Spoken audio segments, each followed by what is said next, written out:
Добрий день, громадяни України, добрий день, жителі села Біловіж. Ми знаходимося по вулиці 1 травня в селі Біловіж.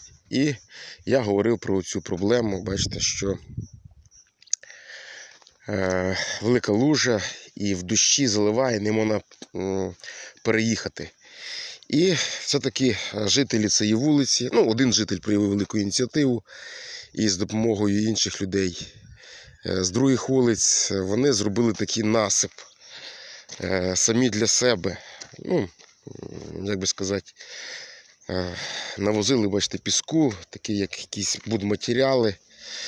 І, я думаю, що тимчасово воно втрамбується ще, буде більш-менш якийсь переїзд звідси.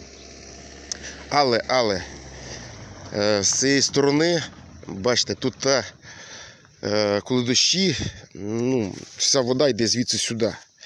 І тут потрібно трубу ложити 100%, щоб був переток в ту сторону. Або ж трубу ложити, наприклад, звідси через дорогу туди, і щоб з тієї сторони вона там стікала. Будемо бачити, як воно буде далі розвиватися, як воно буде далі функціонувати ця дорога. Якось так. Так от, фішка в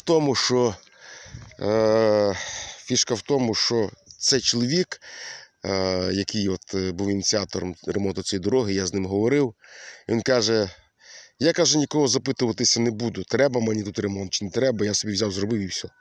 Так от, я до того веду, що на кінець люди починають просипатися, на кінець починають якось себе асоціювати з власниками цього села, з господарями цього села, і нікого не запитуватися, робити те, що їм потрібно, розумієте? Будувати дороги, ремонтувати дороги і так далі.